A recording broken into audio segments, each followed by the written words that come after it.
Hello guys, so welcome back to my channel. My name is Bukunmi BK Crown. So guys, we're gonna be checking out a video together titled I Wanted to Kill Muslims, Now I Am One. Wow, let's see how it's gonna turn out.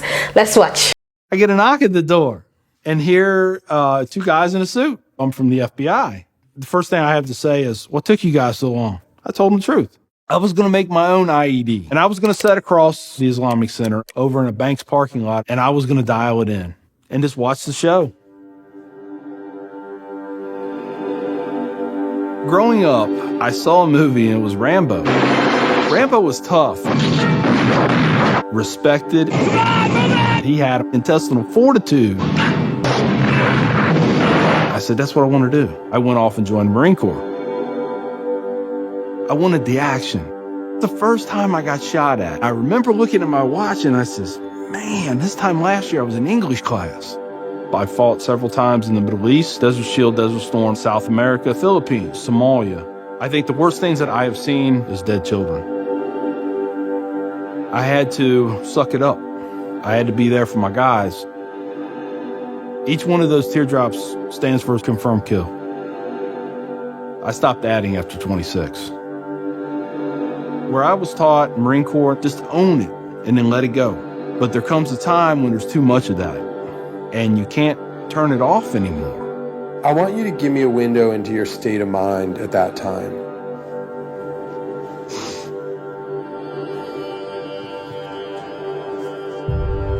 One time, my wife and I went to a DSW, and I saw in the distance these two women in black burqas in my store. I cried as I prayed for enough strength to go over there and break both their necks. I was just angry. I was just full of hate, and it just fed off itself. At that point, I was drinking a half gallon of vodka every 2 days. I had devised a plan, create my own IED, homemade bomb, and I was going to set it off right outside the Muncie Islamic Center. Like seriously, why? 200 plus killed or injured. That was the plan. I saw an opportunity to do one last thing for my country. This was my rationale. I knew I would end up in a federal prison with a needle in my arm. I didn't care. My hatred of Islam, it was the only thing that was keeping me alive.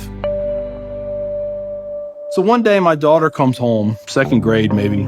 She was telling me about this little boy who sat across from her. His mom came to get him. She said she had scarves on her and she had a dress all the way down to her feet and you couldn't see her or nothing but her eyeballs. At that point I snapped, started spewing things out of my mouth that should never be said in front of children or anything. She didn't say anything. It was the look on her face. I remember my daughter looking at me like I was absolutely the craziest person on the face of the earth. She was my little buddy. Yeah, she used to say we were road dogs. I know I saw it in her eyes. I made her question that love. And that's when the light bulb came on. I decided to give the people of this community one more chance. So I went to the Islamic Center, see a gentleman in the shoe room taking off his shoes. He looks at me and he smiles. He said, can I help you? And I said, yeah, I want you to teach me about Islam. So he went and he gave me a Quran. Read this. Come back when you have questions. So I did. And I would see things in the book. I'd be like, there it is. I got him right there. Explain that to me. And they would. This was a kind of awakening.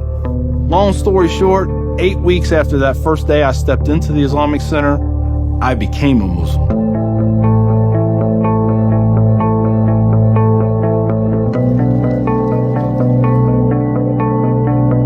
I'm a Muslim, a veteran, and a proud American. I had learned that I was completely wrong about everything that I felt. You know, Judaism had a message, Christianity had a message, Islam had a message. Funny thing is, though, it was the same message. It was about peace, and it was about love. Please join me in welcoming Mr. McKinney.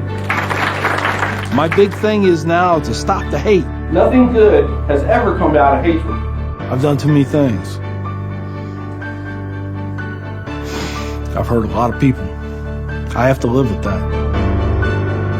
But if I can stop somebody else on the path of non-forgiveness, I won.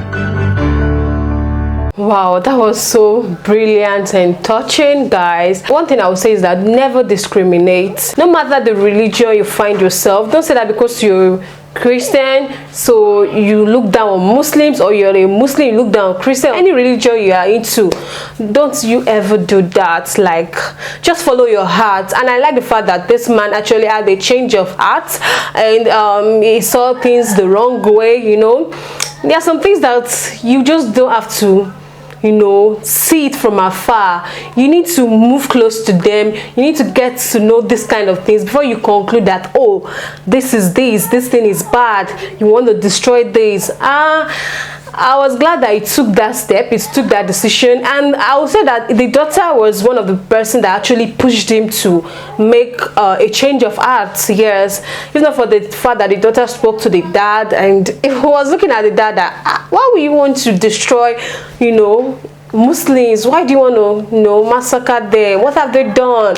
Then he walked into a place and he went to read the Quran, and through that he noticed that it's all about love and light. It's all about love and light.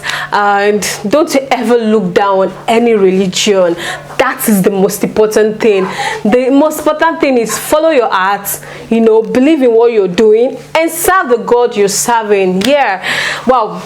This was so beautiful, guys. I really enjoyed watching, and wow, amazing. So guys, that's all I have for you in this particular video. Don't forget to smash the subscribe button for more reaction video.